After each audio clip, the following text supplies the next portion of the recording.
संसार क्या है पार्थ? मानव, दानव, पशु, पक्षी, जंतु, कीटक, मत्स्य, वृक्ष, ये सब कैसे बनते हैं? किन पदार्थों से इनका जन्म होता है? कैसे चलते हैं, कैसे जीते हैं? मृत्यु कैसे होती है इनकी? और मृत्यु के पश्चात क्या होता है?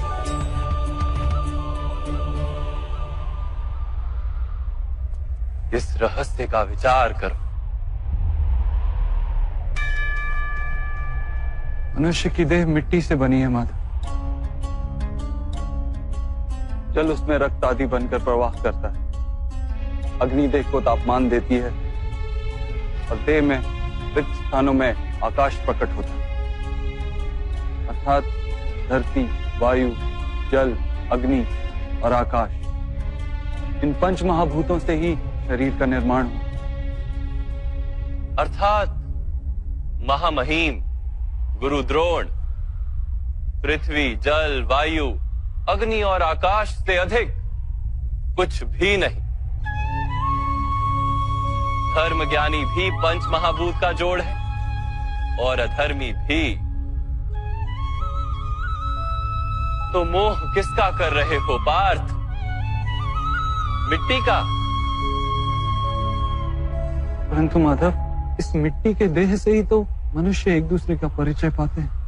सारे संबंध इस मिट्टी के देह से ही तो होते हैं। नहीं पार्थ, यदि ये सत्य होता तो मृत्यु के पश्चात देह को नष्ट क्यों किया जाता है? वास्तव में ना मनुष्य का परिचय उसकी देह से है और ना ही संबंधों का आधार उसकी देह से। मनुष्य का स्वभाव, उसके बर्ताव और उसके कार्य उसका परिचय। तमस, रजस और सत्व, ये तीन गुण क्या है माधव? तमस का अर्थ होता है अंधकार। बिना अच्छे बुरे का विचार किए जीवन व्यतीत करने को तामसिक व्यवहार कहा जाता है। जैसे पशु पक्षी जीते हैं केवल अपनी शारीरिक इच्छाओं को पूर्ण करने के लिए। सत्व का अर्थ होता है ज्ञान का प्रकाश। जब व्यक्ति प्रत्येक परिस्थिति में धर्म का, सत्य का और परंपराओं का विचार करके व्यवहार करता है, तब उसे सात्विक जीवन कहा जाता है। इन दोनों के मध्य में ऐसा व्यक्ति होता है जिसके पास ज्ञान तो है पर शरीर और मन की इच्छाओं के साथ बंधा हुआ भी है। ऐसा मनुष्य रजस अर्थात अहंकार पूर्ण मनस्थिति के साथ जीता है। तमस, रजस तथा सत्व गुणों के अधिक या कम मात्रा के मेल से ही मनुष्य का स्वभाव बनता है।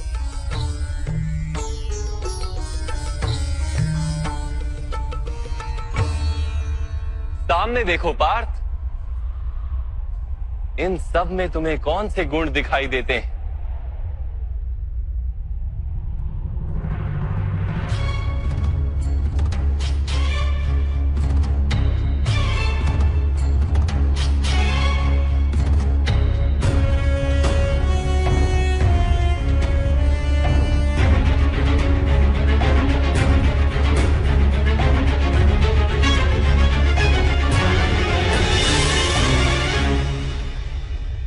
युवराज दुर्योधन धर्म जानते हैं परंतु वहन नहीं करते। उनके जीवन का केंद्र अहंकार है, अर्थात उनमें तमस कम है, रजस अधिक है और सत्वगुण पूर्णता नहीं।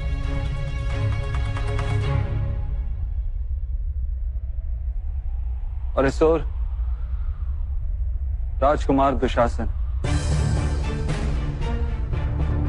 उन्होंने सदैव अपने ज्येष्ठ भ्राता का आदेश माना, बिना विचार के। अर्थात इनमें केवल तमस। महामहिम को भी देखो पार्थ, सत्व के साथ तमस का मेल है।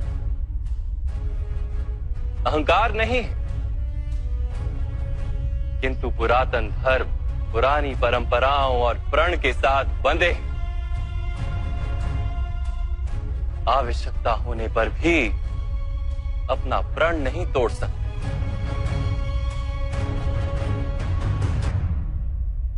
गुरु द्रोण को देखो, ज्ञान और अहंकार दोनों ही हैं। ज्ञान तो मनुष्य को मुक्ति दिलाता है, किंतु इनका अहंकार इन्हें मुक्त नहीं होने देता।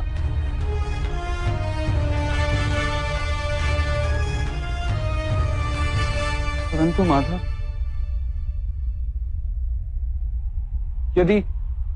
यदि मनुष्य का स्वभाव इन तीन गुणों का मेल है,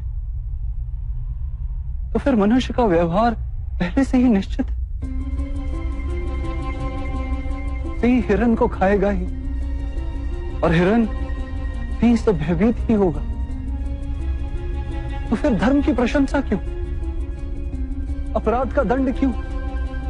उसका क्या तात्पर्य है?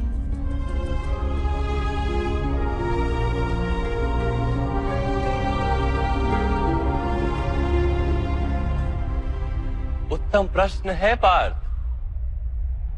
किंतु पहले मनुष्य क्या है ये तो जान लो। मनुष्य केवल 5 महाभूत नहीं, 5 पदार्थ नहीं, 5 ज्ञानेंद्रियां, 5 कर्मेंद्रियां तथा 3 गुण, ऐसी 23 वस्तुओं का मेल भी नहीं। मनुष्य को चलने फिरने तथा कार्य करने हेतु शक्ति की आवश्यकता होती है, और उस शक्ति को चेतना कहते हैं। तो क्या माधव, मनुष्य इसकी चेतना है? नहीं पार्थ, मनुष्य की चेतना के साथ उन 23 वस्तुओं के मेल का नाम प्रकृति। 24 वस्तुओं से बने मनुष्य नामक यंत्र में वास करता है पुरुष, अर्थात परमात्मा का अंश। उसे आत्मा कहा गया है। जब प्रकृति और पुरुष का मेल होता है, अर्थात जब परमात्मा का अंश आत्मा बनकर देह में वास करता है, तब मनुष्य जीवित होता है। यह आत्मा क्या है माधव, और इसे जानने का क्या उपाय है? मनुष्य जैसे रथ का उपयोग करता है, वैसे ही आत्मा शरीर नाम के इस यंत्र का उपयोग करती है। शरीर के माध्यम से शरीर के सुख दुख का उपभोग करती है, किंतु आत्मा शरीर नहीं पार्थ। शरीर का नाश किया जा सकता है, किंतु आत्मा का नाश नहीं किया जा सकता। नैनं छिन्दन्ति शस्त्राणि नैनं दहति पावका, न चैनं क्लेदयन्त्यापो न शोष्यति मारुता। आत्मा ना शस्त्रों से छेदी जा सकती और ना ही अग्नि से जलाई जा सकती। न जल उसे निर्बल कर सकता है और ना ही पवन उसे सुखा सकती। आत्मा शरीर में रहते हुए भी अमर। न हन्यते हन्यमाने शरीरे।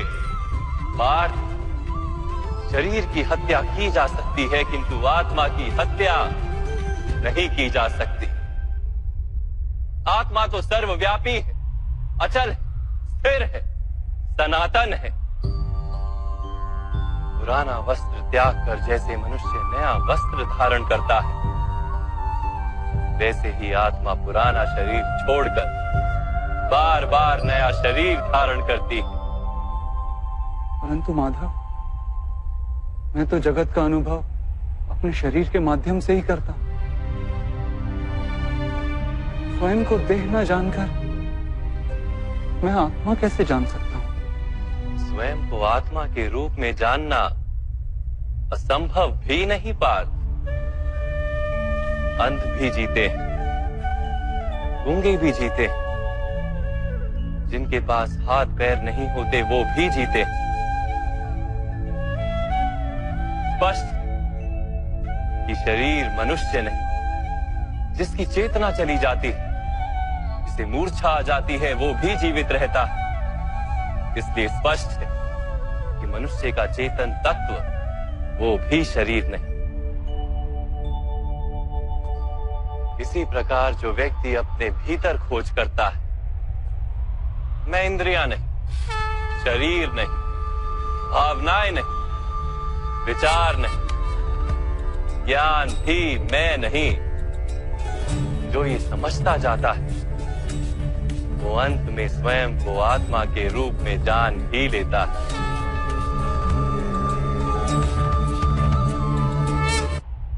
ये आत्मा का क्या कार्य है माधव?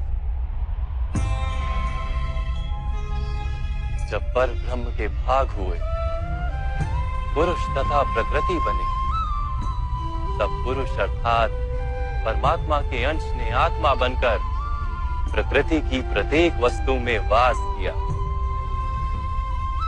उस आत्मा को मोह तथा अंधकार ने घेर लिया पार। उस मोह निद्रा से जागृत होकर स्वयं को परमात्मा का अंश जानना ही आत्मा का कर्तव्य, उद्देश्य और जीवन कार्य। परंतु माधव, यदि हर आत्मा परमात्मा का अंश है, तो क्या उन्नति और अवगति स्वयं परमात्मा कर रहे? जिस प्रकार कीचड़ में पड़ा रत्न चमकता नहीं, वैसे ही प्रकृति के 24 पदार्थों से घिरी आत्मा को विस्मरण हो जाता है कि वो परमात्मा का अंश है। अधिकतर आत्माएं अपनी देह को ही सब कुछ मानती हैं, स्वयं देह से भिन्न है ये जान ही नहीं पाती। शरीर को जो सुख, दुख, स्वाद, गंध आदि का अनुभव होता है, उसे अपना अनुभव मान लेती है और बदलाव का प्रयास ही नहीं करती।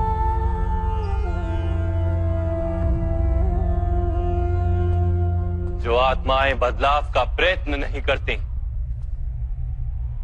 निरंतर अधर्म करती रहती, उन्हें जागृत करने के लिए दंड देना अनिवार्य है।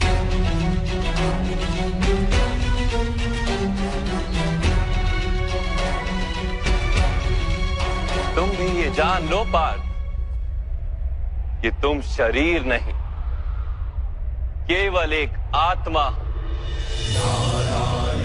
इस रणभूमि में दिखाई देने वाला प्रत्येक योद्धा वो नहीं जो तुम उन्हें मानते हो। कुछ समय के लिए इन सब ने शरीर में वास किया, इनके शरीर मरेंगे, किंतु ये सब अमर, वो पुनः नया शरीर धारण करेंगे। जब तक स्वयं को शुद्धात्मा के रूप में जान नहीं लेंगे, जब तक अधर्म का त्याग करके धर्म में दृढ़ नहीं होंगे, तब तक ये जन्म लेते और मरते रहेंगे। यही ब्रह्म विद्या का प्रथम पाठ।